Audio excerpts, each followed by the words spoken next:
नमस्कार, मैं हूं आपके साथ मयंक मिश्रा। आज 3 तारीख है और मैं सीधा मुद्दे पर आना चाहता हूं। इस वक्त की बहुत बड़ी खबर, एक ऐसी खबर जिसने अमेरिका में सनसनी फैला दी है।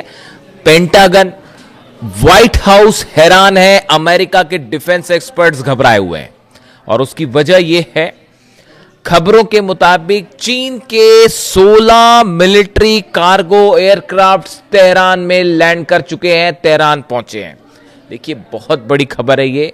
जो हालात इस समय चल रहे हैं उसके बीच में अगर चीन के 16 मिलिट्री कार्गो एयरक्राफ्ट जो हैं वो ईरान पहुंचते हैं तो आप इसका मतलब समझ जाइए। देखिए, डील की जो बातें हैं, चर्चाएं हैं, डोनाल्ड ट्रंप की तरफ से अलग अलग दावे हो रहे हैं। क्या कोई चर्चा होगी, क्या बात होगी, पाकिस्तान में होगी, कहाँ होगी, मैं ये सब बातों में जाना ही नहीं चाहता। मैं इस चक्कर में पड़ना नहीं चाहता। इसका हिसाब डोनाल्ड ट्रंप को लगाने दीजिए, क्योंकि ये सब डील वील जो है इनका नतीजा जीरो है। यही बात अली खामेनी साहब ने कही थी और यही बात मैं भी मान के चलता हूँ। ये डील वील से कुछ बात चर्चा से होना नहीं है। जब डोनाल्ड ट्रंप पिटने लगते हैं तो वो डील करने लगते हैं, हाँ बातचीत चल रही है ये कहने लगते हैं, वो अलग बात है, उसको छोड़ दीजिए। लेकिन देखिए, जो इंपॉर्टेंट खबर है वो ये, पहले मैं इसको पढ़ के बताऊं जो खबरें छपी हुई हैं सब जगह। Reports claim that 16 Chinese military cargo aircraft landed in Iran in what has been described as the largest reported Chinese airlift to the country since the war begin. जब से ये जंग शुरू हुई है ईरान और अमेरिका की, उसके बाद से सबसे बड़ा कंसाइनमेंट जो है वो तेहरान ईरान पहुंचाया गया है। 16 मिलिट्री कार्गो जेट्स चाइना के वो पहुंचने की खबर है तेहरान में। The reported flights have fueled speculation that Beijing may be expanding military support for Tehran as the conflict enters a new phase। जैसे जैसे ये जंग एक नए दौर में प्रवेश कर रही है, उस बीच में माना यह जा रहा है कि चीन ने अब खुले तौर पर ईरान की बहुत बड़ी मदद की है। इसके पहले भी देखिए इस तरह की खबर थी, अलग अलग सोर्सेज से आपने देखा ही होगा कि 400 से ज्यादा जो शोल्डर मिसाइल्स होती हैं, शोल्डर मिसाइल्स फायर की जाती है, मैनपैड्स कहते हैं जिसे, जो कि एक प्रकार का डिफेंस सिस्टम है, ऐसे 400 सिस्टम्स देने की बात हो रही थी। हालांकि देखिए खबरें क्या छपी इंटरनेशनल मीडिया में कि चीन की तरफ से ये शोल्डर मिसाइल्स जो कि कंधे पे रख के चलाई जाती हैं और जो एयरप्लेन, जो लो फ्लाइंग ऑब्जेक्ट्स होते हैं जैसे एयरप्लेन हो गया या लो फ्लाइंग ड्रोन्स हो गए, उनको गिरा देते हैं। खबरें छपी इंटरनेशनल मीडिया में कि ये चीन पहुंचाने जा रहा है ईरान को और डील हो गई है 400। मेरी खबर थोड़ी सी डिफरेंट है साहब, वो सोर्सेज रखने पड़ते हैं। इसमें से एक बड़ा हिस्सा तो पहले ही जा चुका था इसका, और इस पे तो अमेरिका में जो है वो रिसर्च भी शुरू हो गया कि कुछ जो प्लेन्स तबाह हुए अमेरिका के, ईरान ने जो तबाह किए कई ड्रोन्स, खासतौर पर वो रिपर ड्रोन्स जो मार गिराए हैं, वो सबसे महंगे वाले MQ-9 रिपर ड्रोन्स जो बड़े कीमती होते हैं, उसको मार गिराए। उसमें बताया जाता है कि ये मैनपैड्स मिसाइल्स यूज की गई और कई जो ड्रोन्स गिरे हैं उसमें इसका इस्तेमाल किया गया। तो उस पर तो ऑलरेडी रिसर्च चल रही है अमेरिका में।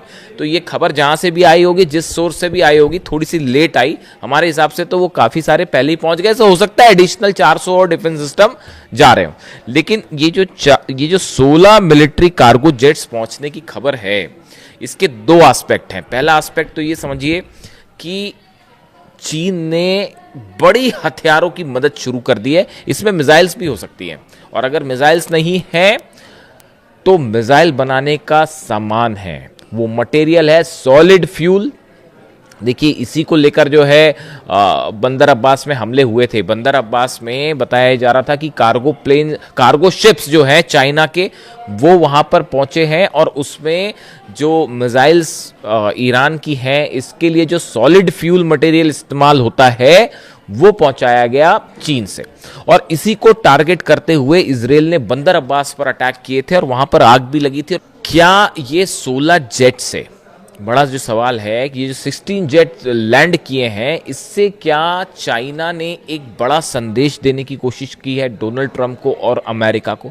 देखिए, एक तो स्तर पे आप ये सोच सकते हैं कि हथियार सप्लाई किए हैं चाइना ने और वो ईरान की मदद कर रहा है, बड़ी साफ बात है। लेकिन इसके अलावा क्या एक बड़ा संदेश डोनाल्ड ट्रंप को गया है कि अगर आप ईरान पर हमला करते हैं तो उसका नतीजा यह होगा कि चाइना खुले तौर पर ईरान की मदद करेगा। देखिए, ये जंग आपको लगता है देखने में ऐसी हो सकती है कि ये इजराइल वर्सेस ईरान की जंग है मूल रूप से, या फिर अमेरिका वर्सेस ईरान, ऐसा नहीं है। इसके पर्दे के पीछे एक बड़ी जंग चल रही है जो अमेरिका वर्सेस चीन की लड़ाई हो रही है।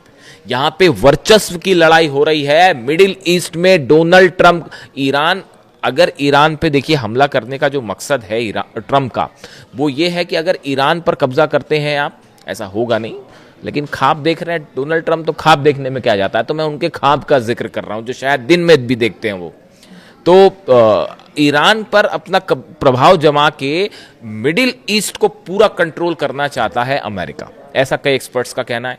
उससे होगा ये कि जो ये ऑयल, रशिया का ऑयल हो या चीन का ऑयल हो, वेनेजुएला पर आपने कब्जा करके वहां पर जो है चीन का ऑयल रोक दिया। अब दूसरी कोशिश है कि ईरान से जाने वाला चीन का ऑयल रोक दिया जाए, ताकि इकोनॉमी का जो वर्चस्व की लड़ाई है उसमें अमेरिका जो है वो भारी पड़े और चीन पीछे हो जाए।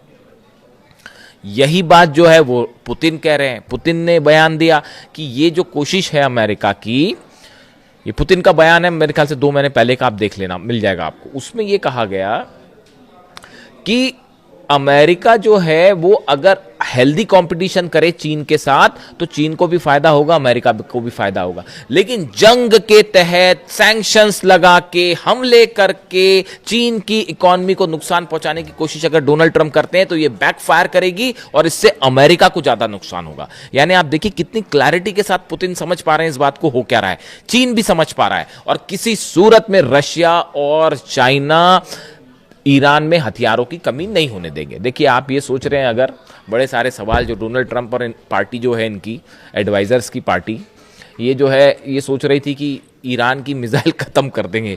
ये 5 महीने तक इनकी कोशिश यही चल रही है कि ईरान की मिसाइल्स खत्म कर देंगे, और वो ये सोचते हैं ईरान की मिसाइल खत्म हो जाए, और जैसे ही ये सोचते हैं कि अब कम हुई मिसाइल, वो एक्स्ट्रा मिसाइल फायर करने लगता है। वो जॉर्डन में इतने बुरे पिटे हैं साहब, अगले वीडियो में मैं आपको बड़ा खुलासा करूंगा कि अरब देश अब क्या सोच रहे हैं इस पूरे हमले को लेकर। जॉर्डन में ऐसा पीटा है, कुवैत में ऐसा पीटा है, बहरीन में ऐसा पीटा है, सऊदी में भी जैसे हमले हुए हैं, उसके बाद जो है समझ में आ गया इनको कोई मिसाइल खत्म नहीं हो रही। खबरें ये हैं कि मिसाइल्स अमेरिका की खत्म हो गई। जनरल डेन केन जो चीफ ऑफ जॉइंट स्टाफ है, ये जो हमले चल रहे थे, डोनाल्ड ट्रंप जो कह रहे थे हम सेकंड वर्ल्ड वॉर के बाद सबसे बड़ा हमला करने वाले हैं, उसका नतीजा क्या होता ये भी डोनाल्ड ट्रंप को बताया गया है। उसका नतीजा ये होता कि नक्शे से कई देश मिट गए होते। आप सोच नहीं सकते कितने बड़े हमले होने वाले थे। ये जो डोनाल्ड ट्रंप अगर ये हमला कर देते, जो ये कह रहे थे कि सेकंड वर्ल्ड वॉर के बाद सबसे बड़ा हमला होगा, एयरफोर्स 1 में उनसे पूछा गया तो बोले मैं वो हमला करने वाला था जो सेकंड वर्ल्ड वॉर के बाद सबसे बड़ा हमला होता। और फिर उन्होंने कहा कि जो है वो सऊदी के क्राउन प्रिंस ने मुझे रोका और कतर ने मुझे रोका, और तमाम इन देशों ने जो है मुझसे कहा कि अभी आप हमले मत करिए और बातचीत को एक मौका दीजिए, और हम कोशिश कर रहे हैं कि लोगों की जानें ना जाएं। इस तरह की बात डोनाल्ड ट्रंप कर रहे हैं। 168 बच्चियों की मौत जो है वो दिखाई नहीं दी, है ना। अली खामनी साहब को टारगेट किया, वो दिखाई नहीं दिया। उनको शहीद करने के बाद सोचते हैं कि डील हो जाएगी। कैसे डील हो जाएगी साहब? अभी तो फिलहाल जो मेरे पास खबरें हैं, पुख्ता खबर नहीं है, अभी थोड़ी देर पहले हॉर्मुज में एक जहाज को ठोक दिया ईरान ने, थोड़ी देर पहले की खबर है। अभी धीरे से देखिए आएगी बाहर, धमाकों की खबर आ गई है। तो अब वहां पे कोई दिवाली का बम तो फूटा नहीं होगा, है ना। हॉर्मुज में कोई पटाखे तो चले नहीं होंगे, तो वो धमाके की खबर आई है, तो वो जहाज के करीब धमाके की खबर आई है, वो हलचल है वहां पे, देखते हैं क्या होता है। तो मेरे ख्याल से तो एक जहाज और ठोक दिया है ईरान ने, ये लो। तो अब हालात ये है, देखिए मामला ये है कि ये चाइना और रशिया किसी भी सूरत में ईरान के मिसाइल पावर के लिए जो मटेरियल सप्लाई है, टेक्निक ईरान के पास है। लॉन्ग रेंज मिसाइल्स बनाने में जो है वो ईरान बैलिस्टिक मिसाइल्स बनाने में, अपने टारगेट अचीव करने में कोई मुकाबला नहीं है। ना फतह का, ना खुर्रमशहर का, ना सेजिल का, कोई मुकाबला ही नहीं है। खैबर और खैबर शेकन दोनों वर्जन्स जो है मिसाइल के वो ऐसे हैं कि वो रिसर्च चल रही है कि भैया कैसे क्या इन्होंने क्या ही कर दिया। तो और मटेरियल की जो जरूरत है वो मटेरियल चीन और रूस से प्रोवाइड हो जाएगा, जो रडार्स हैं वो भी प्रोवाइड हो जा रहे हैं। तो किसी सूरत में चाइना और रशिया जो है वो ईरान को यहां पर सेटबैक नहीं होने देंगे, चाहे कितना बड़ा हमला हो जाए। शहादत होएगी, खून खराबा होगा, लेकिन ईरान, देखिए ईरान अपने आप में ईरान नहीं, 9 करोड़ लोग जो हैं वो एकजुट होकर खड़े हैं, तो ये हमले का कुछ नहीं होना जाना, इससे नुकसान होगा, लेकिन ये जंग में ईरान ऑलरेडी जीत चुका है। अब कितनी कोशिश कर ले डोनाल्ड ट्रंप, ये नतीजा बदलेगा नहीं। और ये बड़ा इकोनॉमिक स्टेक लगा हुआ है रशिया और चाइना का ईरान में, वो किसी सूरत में नहीं जो है नुकसान पहुंचने देंगे। बड़ा नुकसान की जंग हो जाए और ईरान हार जाए, ऐसा कतई नहीं होने जा रहा। और ना ही मिसाइल की कमी होने जा रही है, ना ड्रोन की कमी होने जा रही, चाहे जंग आज चले चाहे 5 साल चले। जैसे कि हथियारों की कमी यूक्रेन में नहीं होने दी जा रही, समझिए इस बात को। ये बड़ी फैक्चुअल चीजें हैं, मैं आपको बड़ी साइंटिफिक बात बता रहा हूं। यूक्रेन के पास क्या इतने हथियार थे? नहीं। पिछले 5 साल से जंग चल रही है ना, अमेरिका भी हथियार दे रहा है, यूरोप भी हथियार दे रहा है, उनके जम पे लंग हो रही है। जेलेंस्की तो मोहरा है, सिर्फ एक शतरंज का जरा सा पिद्दा सा मोहरा है और कुछ नहीं है। वो ईरान से भिड़ने चढ़े थे और ईरान ऐसी मार मारता कि याद आ जाती फिर नानी। तो हकीकत ये है कि वो जो है, जैसे वो हथियारों की कमी नहीं होने दे रहे, वैसे ना रूस होने देगा, ना चीन ईरान में हथियारों की कमी होने देगा। तो वो दांव फेल हो गया डोनाल्ड ट्रंप का। इस शय और मात का खेल चल रहा है शतरंज पे, और उसमें भारी पड़ जा रहा है ईरान। तो वो हथियारों की कमी होने नहीं देगा। तो अब और जंग करना जो है वो तो हौसले की बात है। वो ईरान में कूट कूट के भरा हुआ है, ईरान की लीडरशिप में कूट कूट कर भरा हुआ है। उसी का नतीजा है कि ये जो हो रहा है। तो पहली चीज तो ये जो हथियार पहुंचे हैं वो फिर एनालिसिस हो रहा है कि चीन ने क्या पहुंचा दिया भैया, पहली बात ये। दूसरी, इस तरह भी खबरें हैं कि रशिया से भी कुछ पहुंच गया मटेरियल नया, उसको लेकर जैसी कंफर्मेशन आएगा मैं आपको बताऊंगा। इस तरह की खबरें हैं कि मिसाइल से जुड़ा कई सामान जो है वो रूस की तरफ से भी ईरान भेज दिया गया है। ऐसी भी खबरें हैं, 1-2 दिन में देखिए आपको सुनने में मिल जाएगा ये मामला।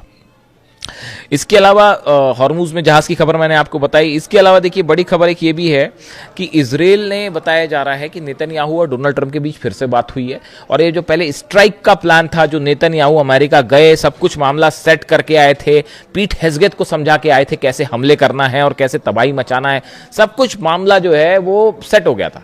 लेकिन उसके बाद जो है एंड टाइम पे स्ट्राइक वापस हो गई, तो नेतन्याहू फिर नाराज बताए जा रहे हैं। अब वो फिर कोशिश कर रहे हैं कि किसी तरह से तैयार किया जाए हमला करने के लिए। तो वो बताया जाता है कि इजराइल ने जो है, नेतन्याहू ने इस तरह की बात की है डोनाल्ड ट्रंप से कि देखिए आप जो भी करें, हमला करना है हमला करो, डील करना जो करना करो, लेकिन इजराइल के इंटरेस्ट पूरे होने चाहिए, चाहे वो मिलिट्री के लिहाज से हो, चाहे सिक्योरिटी के हिसाब से हो, चाहे इकोनॉमी के हिसाब से हो। हमारे पूरे इंटरेस्ट को सेफ रख के जो काम करना है वो करिएगा। तो इस तरह से एक बार फिर थोड़ी मनमुटाव वाली खबरें आ रही हैं डोनाल्ड ट्रंप और नेतन्याहू के बीच में। खैर देखते हैं उसका जो भी हकीकत होगी।